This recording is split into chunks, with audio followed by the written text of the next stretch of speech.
चलिए खबरों को तफसील से जानेंगे। जमीयतुल उलमा हिंद ने मारूफ वकील राजीव धवन को अयोध्या केस से हटा दिया है। जमीयत की जानिब से ये कहा गया कि बीमारी की वजह से धवन दस्तयाब नहीं थे, इसीलिए एजाज मकबूल को पैरवी की जिम्मेदारी सौंपी गई। वकील राजीव धवन ने इस बात को झूठ करार दिया। राजीव धवन का कहना है कि नजरसानी की अर्जी पर वो काम कर रहे थे। राजीव धवन का ये भी कहना है कि कोई अगर उनकी खिदमात लेना नहीं चाहता है तो ये उसका हक है।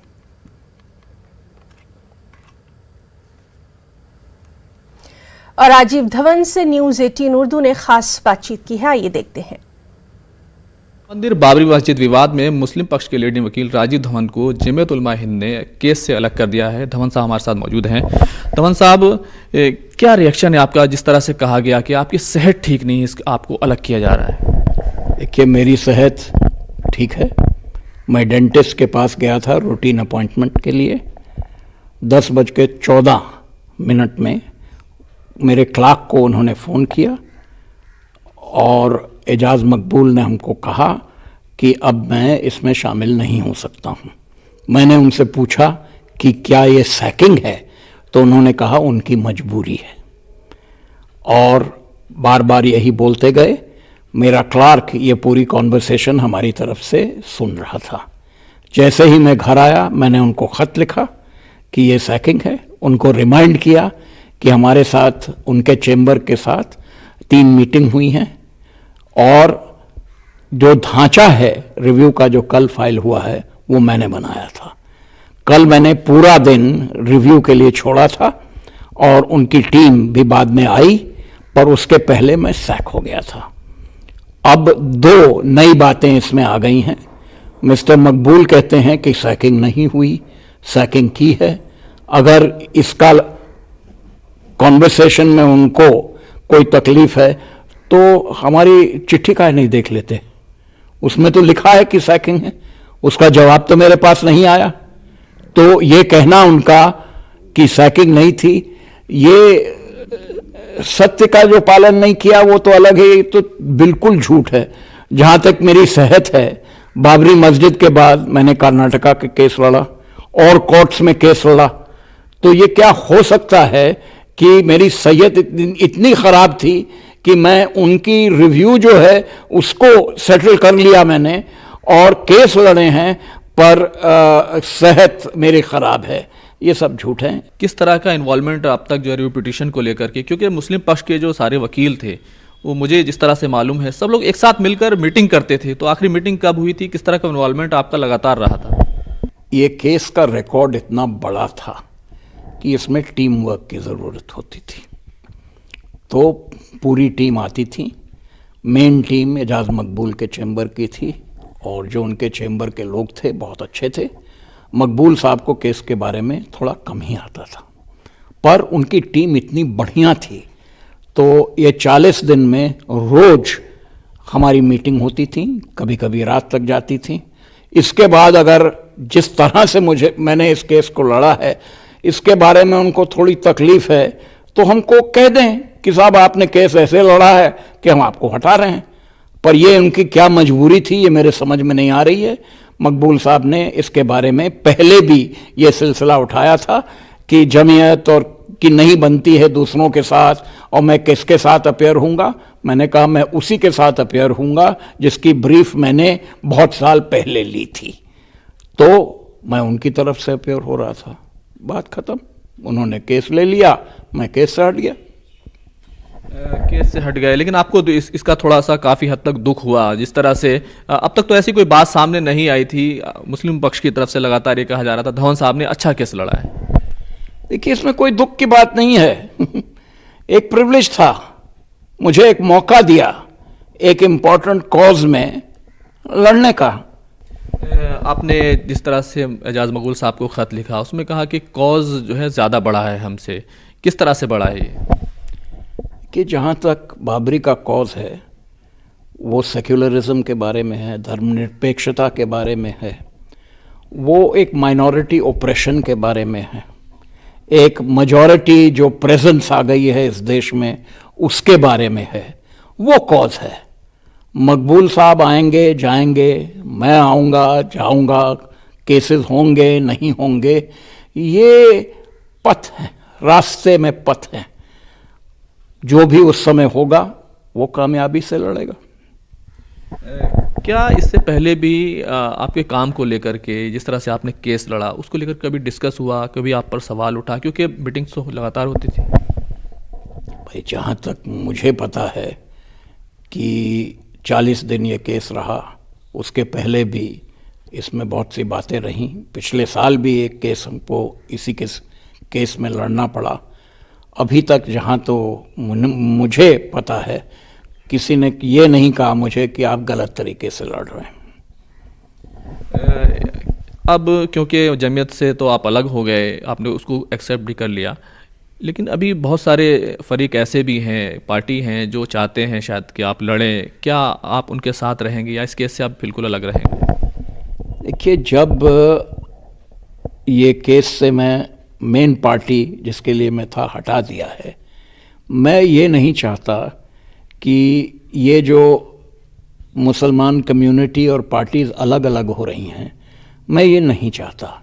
मैं ये नहीं चाहता कि एक को कहूँ कि आपने निकाल दिया है, दूसरे को कहूँ मैं आपकी तरफ में आ गया। ये एक तरह की तारीफदारी होगी और मैं नहीं करना चाहता। ये जो प्रॉब्लम्स हैं कम्युनिटी के, पार्टीज़ के, ये वही सॉल्व कर सकते हैं, मैं नहीं कर सकता इसमें। देखिए, मुझे क्या पता, मुस्लिम पर्सनल लॉ बोर्ड पार्टी नहीं था। जिलानी साहब का उसमें कुछ मेल था, अच्छी बात है। पर जहाँ तक लोग कहेंगे देखिए धवन साहब ने एक पार्टी को अलग कर दिया है और दूसरी पार्टी में शामिल हो गए, क्या ये एक वकील कर सकता है? एक आखिरी सवाल, जिस तरह से रिव्यू पिटीशन की बात हो रही है, क्योंकि आपने खुद भी कहा कि उसका जो पूरा खाका है वो आपका तैयार किया हुआ है, इस तरह से इस पूरे केस में 142 का इस्तेमाल किया गया और भी कई बिंदु हैं जिनको लेकर के आवाज़ उठी है। क्या आपको लगता है कि रिव्यू पिटीशन पर कोर्ट इतना उसको देख सकता है? देखिए, मैं जो मेन केस है उसके बारे में बात नहीं करना चाहता। जब ये सब रिव्यू जो भी है, जब ये ख़त्म हो जाएगी उसके बाद हो सकता है आप ही से बात करूं, हो सकता है कुछ लिखूं। पर अभी हम लोगों ने ये मंजूर किया था कि सिर्फ जिलानी साहब बोलेंगे और हमारे स्पोक्समैन सिर्फ जिलानी साहब हैं। अगर जमीयत के लोग या मुस्लिम पक्ष के लोग आपके पास आते हैं बात करने के लिए, तो क्या आपके दरवाजे खुले होंगे या बंद हो गए हैं? मेरा दिल खुला है, दिमाग खुला है, पर अगर वो नहीं चाहते तो नहीं चाहते। ये तो मेरी प्रोफेशनल मजबूरी है। बहुत बहुत शुक्रिया।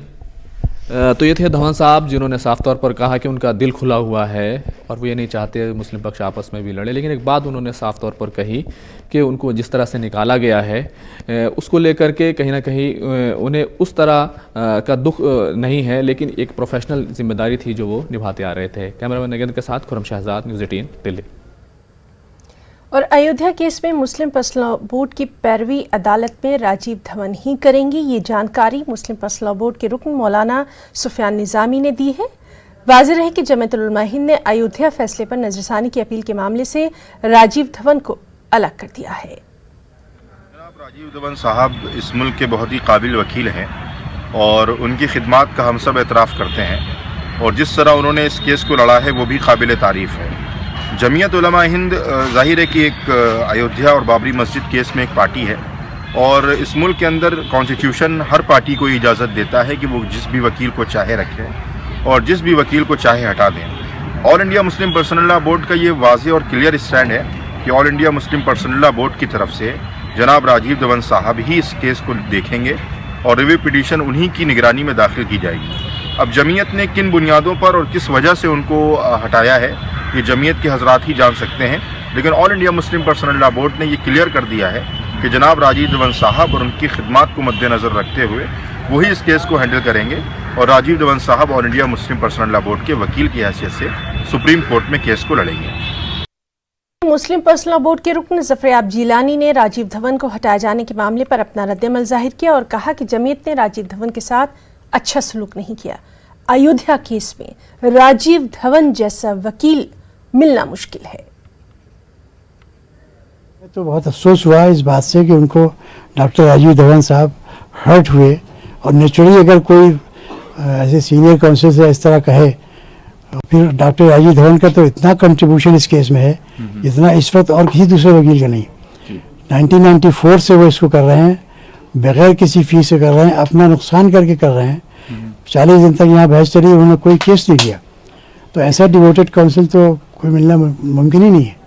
तो इसलिए उनके साथ जो बिहेवियर किया उन्होंने, जमीयत उलमा के जिम्मेदारों ने किया हो या उनके एवार ने किया हो, यकीनन गलत था। यानी हम तो उससे रिक्वेस्ट कर चुके हैं, हमने उसे कल ही मैसेज भेज दिया था कि you enjoy full confidence of all India Muslim personal law board and all the parties which are represented through All India Muslim Personnel Law Board would like you to lead the case as earlier. So हमने तो उनसे आज भी उनको message किया कि I want time in the evening. So whenever he gives us time we will go. देखिए बिल्कुल हम तो ये सोच ही नहीं सकते वो नहीं रहेंगे। हमें तो पूरा यकीन है कि जिस तरह उन्होंने अभी तक मस्जिद की लड़ाई लड़ी है वो आइंदा भी रिव्यू पिटीशन में भी लड़ेंगे।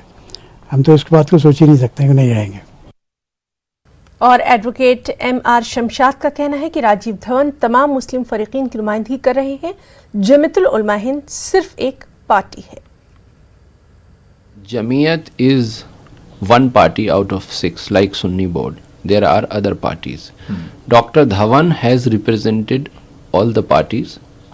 Dr. Dhawan has also represented Jamiyat's petition because all the Muslim side had collectively placed its case before the court. One party has done whatever and this issue has come up, but all the remaining parties who are contesting today are with Dr. Dhawan. He has put his so much of time, energy and efforts, placed the case so beautifully before the Honorable Supreme Court. Entire community is with him, and we will go and meet Dr. Dhawan. We will persuade him to remain in the matter. As far as that Jamiyat is concerned, that is Jamiyat's issue. We have nothing to say much. आगे बढ़ेंगे। लोकसभा में वजारत दाखिला ने जम्मू कश्मीर में दहशतगर्दों के हवाले से बयान दिया है। वजारत दाखिला ने कहा है कि 5 अगस्त के बाद जम्मू कश्मीर में दहशतगर्दाना हमलों में कमी आई है। वजारत दाखिला ने कहा है कि 12 अप्रैल से 4 अगस्त तक दहशतगर्दों की 106 वाक़यात पेश आए थे, लेकिन 5 अगस्त के बाद इनमें कमी आई। उन्होंने कहा कि 5 अगस्त से 27 नवंबर के दरमियान 88 वाक़यात पेश आए हैं। मुमलिकती वज़ीर जी.के. रेड्डी ने कहा कि सरहद पार से दरअंदाजी के मामलों में काफ़ी इजाफा हुआ है। उन्होंने कहा कि इस साल 9 मई से 4 अगस्त तक 53 बार सरहद पर दरअंदाजी की कोशिश की गई, लेकिन 5 अगस्त से 31 अक्टूबर के दरमियान 84 बार दरअंदाजी की कोशिश की गई। वज़ारत दाखिला ने यह भी कहा कि 2019 में अब तक 157 दहशतगर्द मारे गए हैं।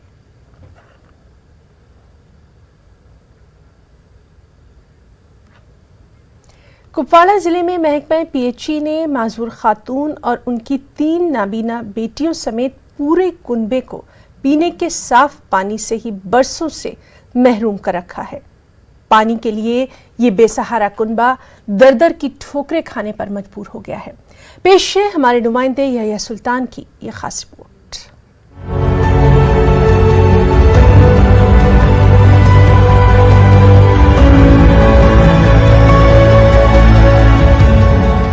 सुलकूट कुपवाड़ा में अपनी माजूर वालिदा के साथ मुकीम ये 3 नाबीना लड़कियां कसम पुरसी की जिंदगी बसर करने पर मजबूर हैं। इस कुनबे का कोई सहारा नहीं है और अलमिया ये कि अब इस घर को पानी का कनेक्शन भी नसीब नहीं हो रहा।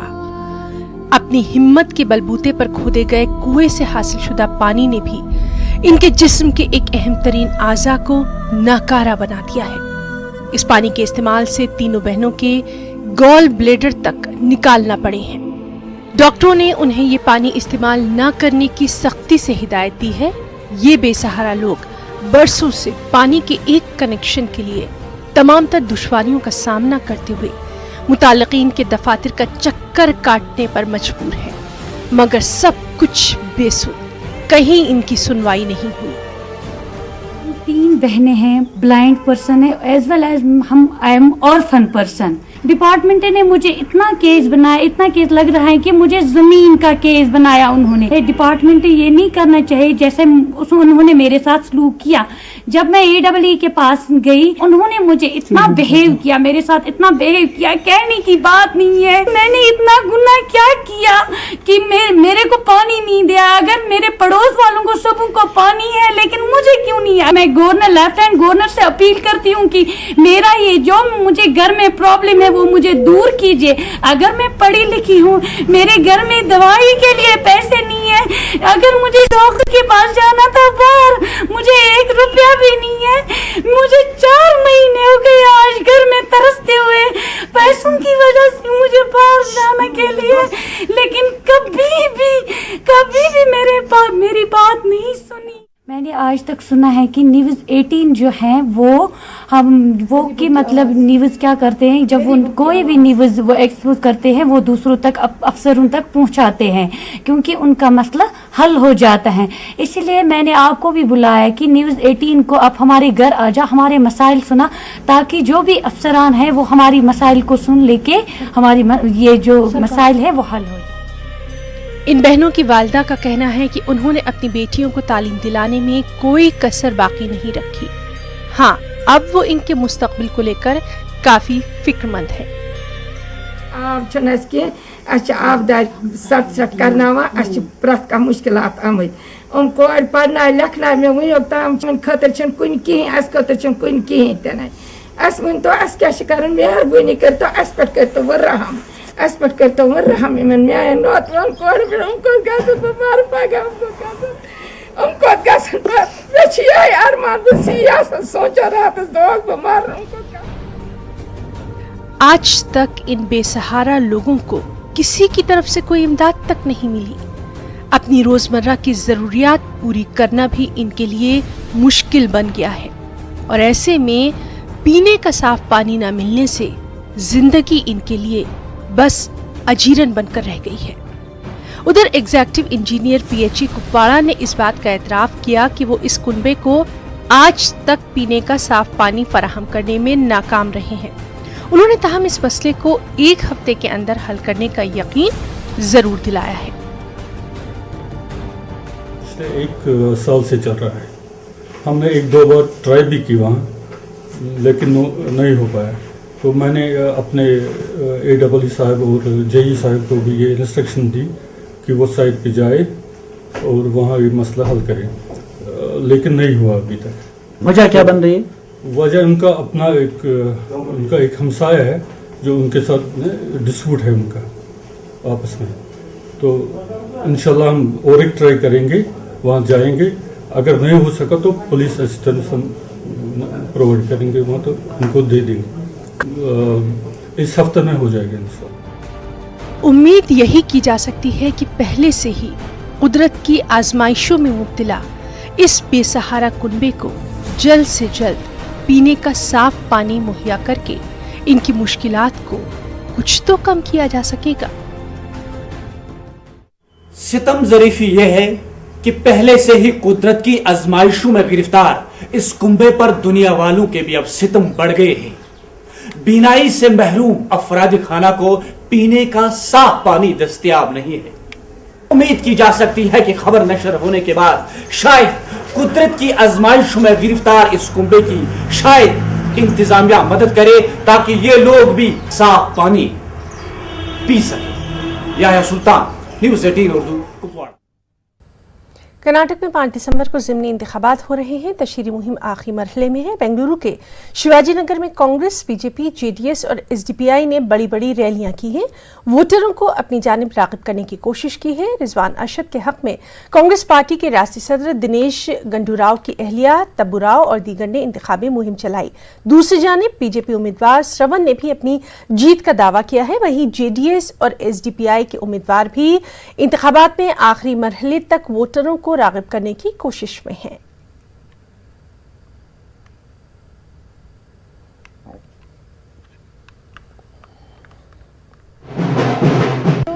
कांग्रेस है, पार्टी है और रिजवान अरशद यूथ यंगस्टर हैं और सारा काम करेंगे, हेल्प करेंगे, उनको ही वोट डालिए. I think that the people who have cheated the government specially for personal gains and personal money should be taught a lesson by the public.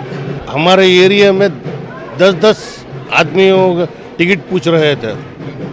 अगर इसको मिल गई तो उसके साथ रहेंगे तो उसको बुरा लगेगा, उसको मिल गई तो उसके साथ.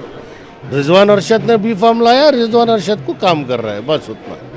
जो क्रिश्चियन कम्युनिटी के वोट्स, हिंदू कम्युनिटी के वोट्स, ब्राह्मण कम्युनिटी के वोट्स, एजुकेटेड के वोट्स हासिल करने की जो कैपेसिटी रखता है मैं रखता हूं, और मेरी पार्टी के प्रोग्राम्स रख सकते हैं.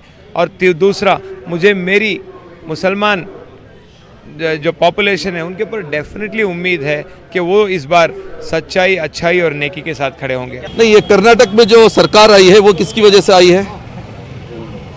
ये पार्लियामेंट में जो सरकार बनी है वो किस लिए आई है? और शिवसेना के साथ जो इनकी मिन चिंची हो रही है ना, वो किस लिए है? सेक्युलर कौन है, कम्युनल कौन है, अवाम को अच्छी तरीके से पता चल गया है. शिवसेना जैसी एक कम्युनल पार्टी के साथ इनकी निस्बत हुई, इनका रिश्ता हुआ, और फिर निकाह किसके साथ होने वाला है वो भी मालूम नहीं है. और आइंदा दिनों में इनके सिर्फ एमएलए नहीं जा रहे हैं, पार्टी भी बीजेपी के साथ जाके दोस्ती करेगी. आइंदा ऐसे दिन आ रहे हैं. और अब बात करेंगे भोपाल गैस सानहे की, जिसको आज 35 साल पूरे हो गए हैं, लेकिन मुतासिरीन को अब भी इंसाफ का ही इंतजार है. 2 और 3 दिसंबर 1984 की दरमियानी रात ही कि अचानक खाद बनाने वाली एक फैक्ट्री से जहरीली गैस लीक होना शुरू हो गई. इस गैस से हुई तबाही का मंजर इतना खौफनाक था कि इससे मुतासिर लोगों की तादाद लाखों तक जा पहुंची थी. 3000 से ज्यादा लोगों की मौत पहले ही दिन हो गई थी. यूनियन कार्बाइड कारखाने से निकली जहरीली गैस ने 23,000 लोगों को नींद में ही मौत की नींद सुला दिया.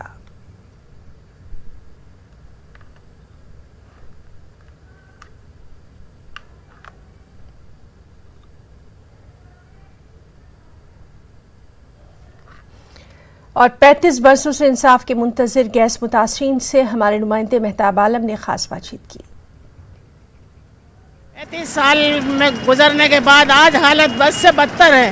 भोपाल की हालत उस दिन जो 3 दिसंबर 84 को थी, उस दिन ये था कि लोग मर गए थे, कुछ भी ऐसे थे कि सांस के बाद ठीक हो जाएंगे, लेकिन ये नहीं मालूम था कि इतने साल गुजर जाने के बाद भी आज भोपाल की हालत है कि घर घर में कैंसर की बीमारी, किडनी फेल हो रही है, लीवर फेल हो रही है, औरतों को बच्चेदानी का कैंसर हो रहा है. और सबसे खतरनाक बात है कि विकलांग बच्चे पैदा हो रहे हैं. विकलांग बच्चे, इस तरह के हर एक माँ की गोद में विकलांग बच्चा है. ये हालत है भोपाल की. लेकिन लोगों को, हमारी सरकारों को, चाहे केंद्र सरकार हो चाहे राज्य की सरकार हो, ना कोई होश नहीं है, ना कोई बात करना चाहता है, ना कोई इंसाफ देना चाहता है. चौथी पीढ़ी पर असर आ गया. चौथी पीढ़ी पे इसका असर आ गया है, और आगे जाके भी हो सकता है कि इससे ज़्यादा खतरनाक मामला हो, क्योंकि पानी धीरे धीरे आगे बढ़ रहा है और पूरे शहर की यही हालत हो सकती है अगर इस पर जोर नहीं दिया गया, उसको साफ नहीं किया गया, गाँव को जिम्मेदार अगर नहीं दी गई जिम्मेदारी, तो ये भोपाल रहने के काबिल भी नहीं रह जाएगा. 35 साल में क्या हुआ था, जैसा गैस निकला तो हमें गैस निकल रहा बोल के मालूम नहीं था. कहाँ मिर्ची जला रहे बोल के हमारे छोटे छोटे बच्चे थे, और हमको 6-7 महीना की भी पेट में कोई बच्चा था, वो भी चला गया हमारा. हमने ऐसा भागा, जंगल में भाग गए, जंगल में से वो दूसरी जगह में बैठ गए, तो वहीं पर हमको कोई न कोई हमको पानी ला के पिलाए थे. ने क्या दिया 35 साल में? कुछ नहीं दिया, कुछ नहीं दिया, कुछ नहीं दिया. 25,000 दिया और कुछ नहीं दिया.